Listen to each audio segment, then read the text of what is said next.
ইতিমধ্যে ঘোষণা কৰিছে পঞ্চায়ত নিৰ্বাচন। এই সন্মুখত যি পঞ্চায়ত নিৰ্বাচন এই ক্ষেত্ৰত মই অলপ মন্তব্য ল'বলৈ চেষ্টা কৰিম। মই বৰ্তমান উপস্থিত হৈছোঁ ধুবুৰী জিলাৰ নয়াহাটত। ইয়াতে কৃষক মুক্ত সংগ্ৰাম সমিতিৰ এজন বিশিষ্ট ব্যক্তি আছে, তেখেতৰ পৰা মন্তব্য ল'বলৈ মই যত্ন কৰিম। হয়, যিহেতু কয় সন্মুখত পঞ্চায়ত নিৰ্বাচন, কি ক'ব? অসম চৰকাৰে যিহেতু পঞ্চায়ত নিৰ্বাচন ঘোষণা কৰিছে, 2 আৰু 7 মে পঞ্চায়ত ভোট অনুষ্ঠিত হ'ব। আমি আশা কৰিছোঁ যে এইবাৰ গ্ৰাম অঞ্চলৰ ৰাইজে এইবাৰ ভাল সমাজৰ ভাল ব্যক্তিক আৰু দক্ষতা সম্পন্ন ব্যক্তি, শিক্ষিত ব্যক্তিক ৰাইজে ভোট দিব।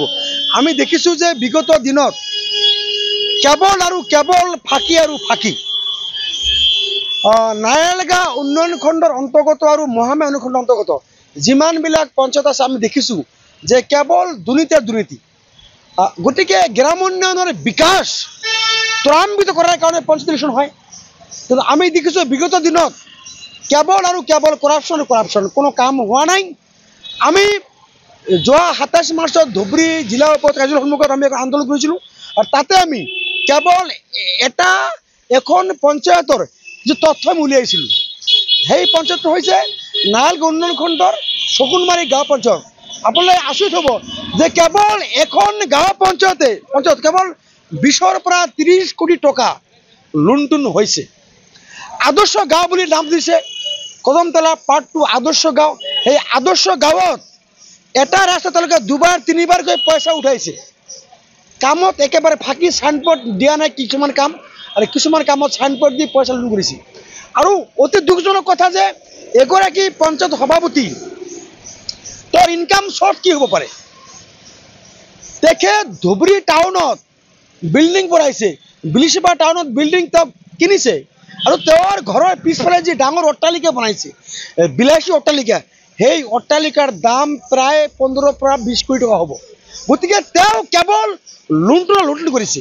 আমি আৰু আপোনালোকে দেখিলে শুনিলে আচৰিত লাগিব যে শগুনমাৰী জিপিৰ কদমতলা পাৰ্ট 2 আদৰ্শ গাঁও নাম দিয়া হৈছিল, আৰু আদৰ্শ গাঁৱৰ দুখীয়া মানুহৰ লেট্ৰিনৰ টকা মাৰি খাইছে।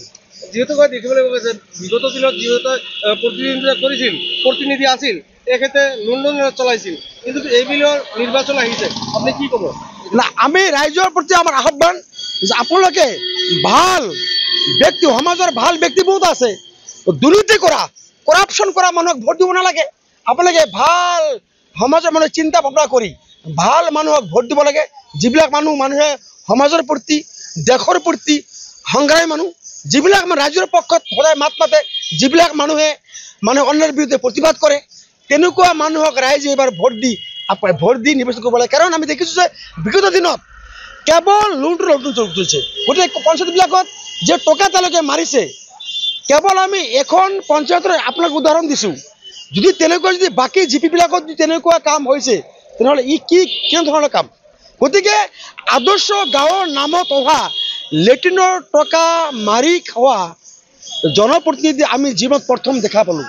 এইটো হ'ল শগুনমাৰী পঞ্চায়ত। আমি দাবী জনাইছোঁ যে মহামায়া আৰু নায়ালগা দুখন ব্লকৰ পঞ্চায়তত ব্যয় কেলেংকাৰী হৈছে। এই কেলেংকাৰী উচ্চ পৰ্যায়ৰ হ'ব লাগে, আৰু সমস্ত ইনকুৱাৰীৰ তদন্ত কৰি ইয়াৰ যি পইচা মাৰি খাইছে, ৰাইজৰ টকা যে মাৰি খাইছে, তেওঁলোকে যে AC গাড়ী লৈ তেওঁলোকে ঘূৰি ফুৰে, তেওঁলোকৰ বিৰুদ্ধে CBI CID আৰু ক্ৰাইম ইনকুৱাৰী তেওঁলোকে লগাব লাগে।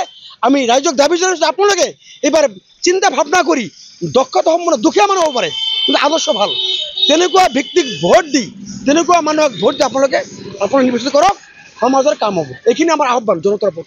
হয়, বিগত দিনৰ যে জনপ্ৰতিনিধি আছিলে, প্ৰতিনিধিসকলে যি লুণ্ঠন চলাইছিল দুয়োখনকৈ পঞ্চায়তত, কিন্তু এইবুলিও তেখেতে কৈছে যে নতুনত্ব যি নিৰ্বাচন আহিছে, নিৰ্বাচনক নতুনত্বভাৱে নিৰ্বাচিত কৰিবলৈ, আৰু যি লুণ্ঠন চলাইছিল বিগত দিনত এইবিলো যাতে এনেকুৱা নহয়, আৰু যি লুণ্ঠন চলাইছিল বিগত দিনত এই লুণ্ঠন ৰাজৰ বিৰুদ্ধে তেখেতে CBI তদন্ত বিচাৰিছে। এই ক্ষেত্ৰত কেনেধৰণৰ পদক্ষেপ গ্ৰহণ কৰিব অসম চৰকাৰ, সেয়া হ'ব সময়ত লক্ষণীয়। যিকোনো খবৰৰ বাবে যোগাযোগ কৰক 7099017330 লগতে 7099017110 নম্বৰত।